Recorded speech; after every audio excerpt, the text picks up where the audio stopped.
really realized that there wasn't a lot of space for women back then. I mean, and I'm saying back then because it's about 20 years ago. A lot's changed in 20 Sure. years. But women and girls were kind of a sideshow. There wasn't a lot of industry support. Um, so I was doing events here in Washington around skateboarding and going to events around snowboarding and seeing, like, there wasn't a lot of women, and there certainly wasn't any moms out there. And so I felt like a little bit of an oddity. So we started back then with Girls Writers Organization, and it was a nonprofit, and myself and another person, and we were supporting women and girls around skateboarding and the skate industry, and with the goal of adding snow sports in there. At that point, around snow, there wasn't really a whole lot of women and girls on snowboards. I mean, that was still relatively new. Washington was actually one of the places that was kind of before the Well, rest of the snowboarding nation. itself was fairly new at Well, that point. yeah, and Yeah. that on with that because I think a lot of people know my personal story there. But what I did not know about um, the impact that we could have was the comeback spoke to so many people that maybe had a hesitancy to try something scary or try something hard.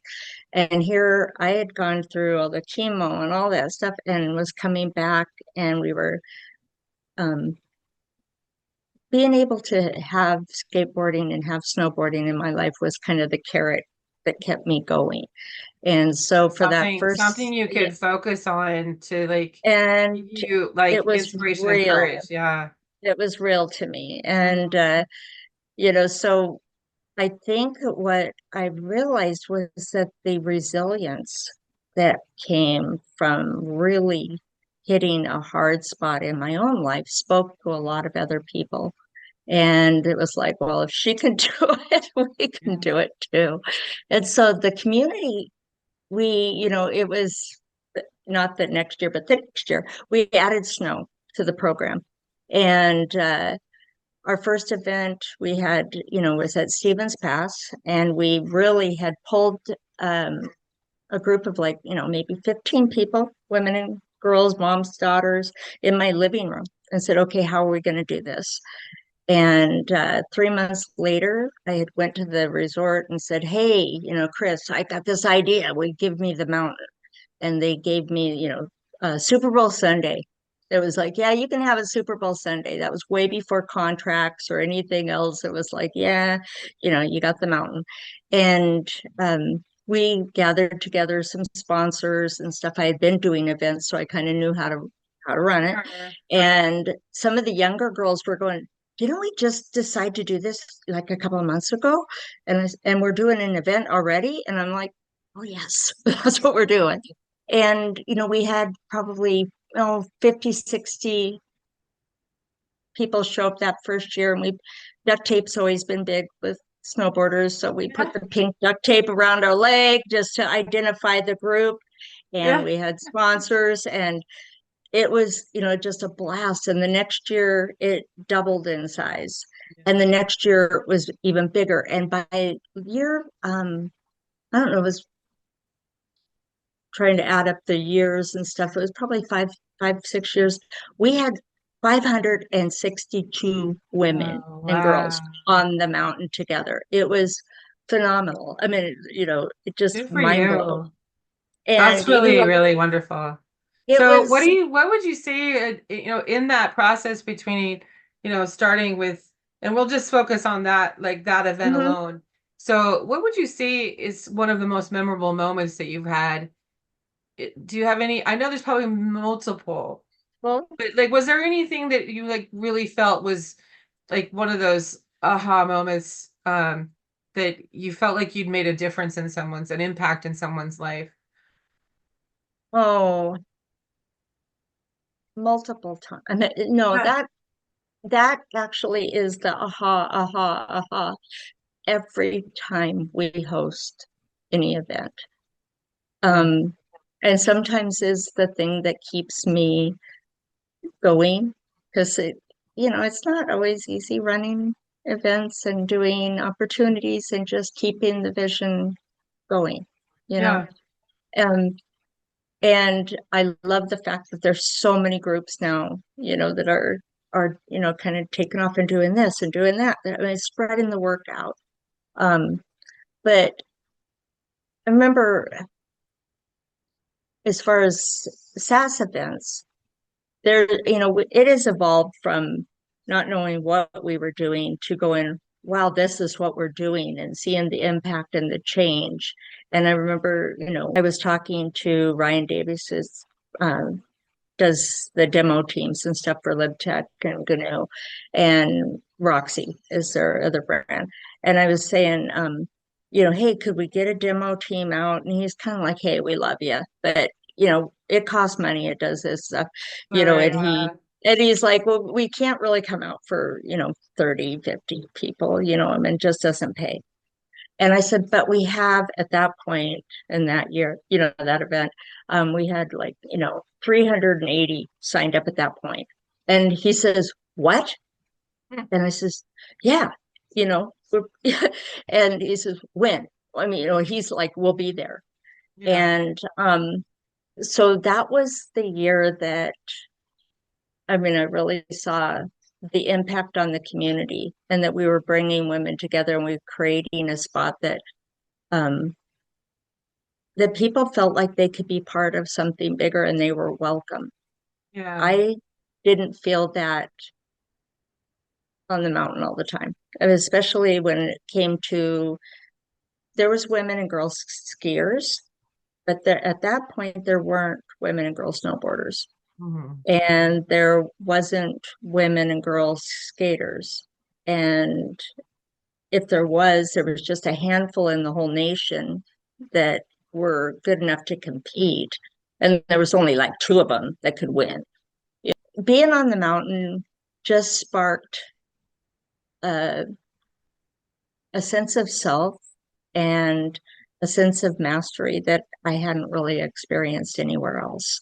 Yeah. And No, when, I can relate to that 100% because, I grew up skiing and then I gave it up for a while because I had a career, and it's a little hard when you're working 60-hour work weeks in a mm-hmm, kitchen because I'm also a chef and like you can't really find, unfortunately, at the time I was so focused on becoming, the next best, master chef or something that I yeah, already really running a restaurant and not doing um bad at doing that, but um I gave it up for a while and then I went through a really kind of a messy situation, a divorce and got rid of somebody and lost I say I lost 210 pounds because well actually it was more than that, 310 pounds because 210 of it was okay, I him. get the joke.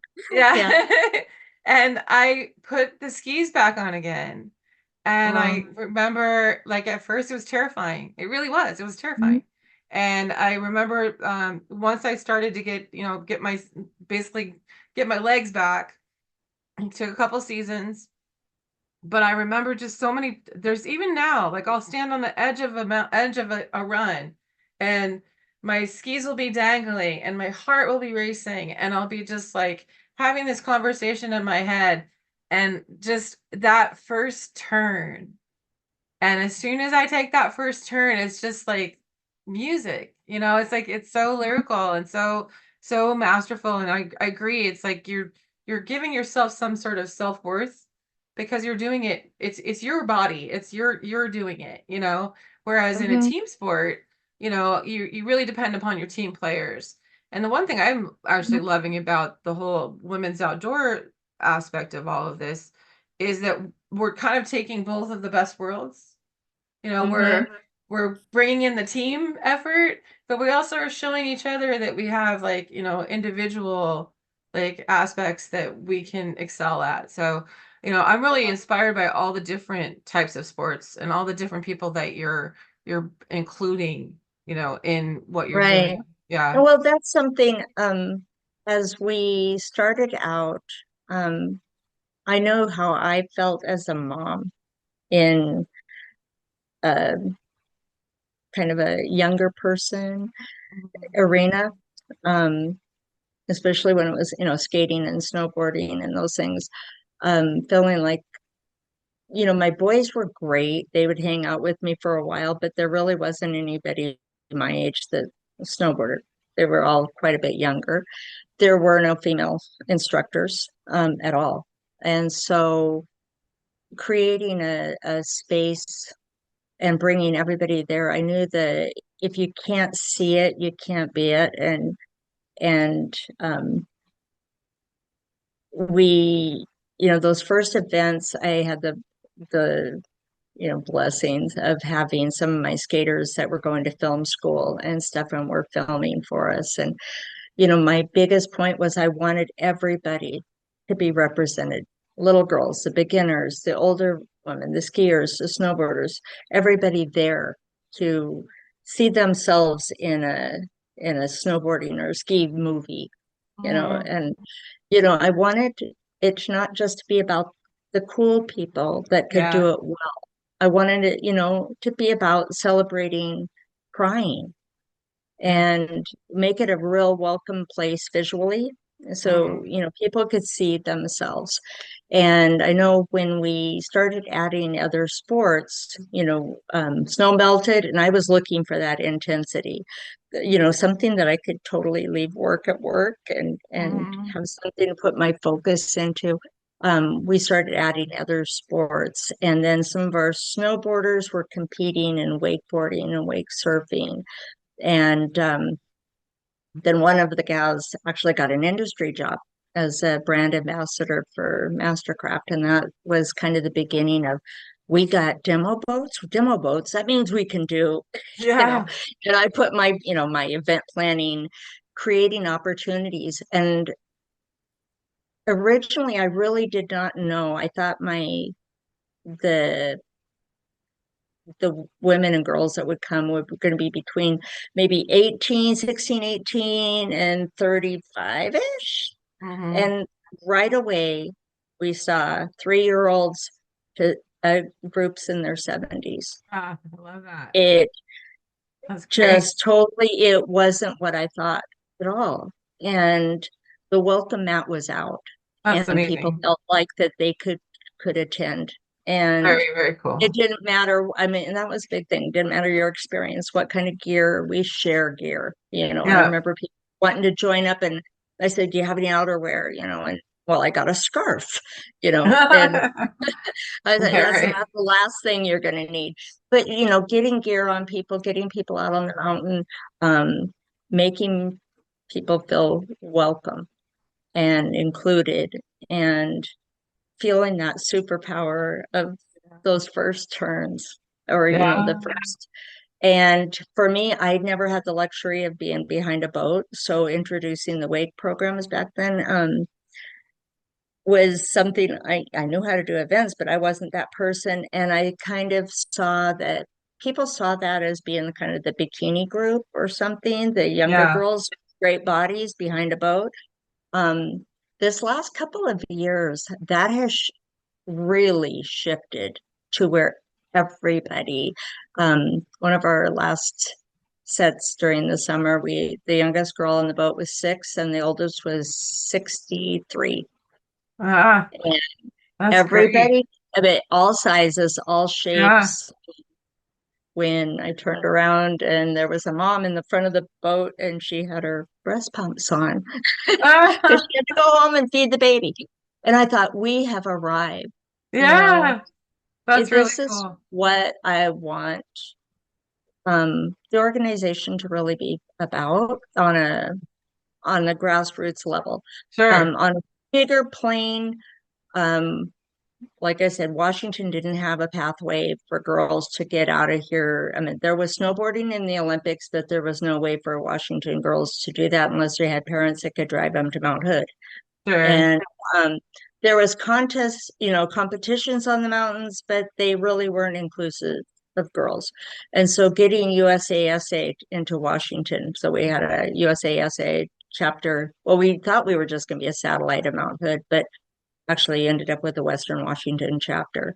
Um, Creating places where girls had a place where they can, compete with Well, where girls you there. can see a 6-year-old and you can see a mom breast Right, pumping, I right. mean, honestly, Everything. and yeah, big wide It's group. everybody, but creating those. So we've had a bigger plane. We've worked on,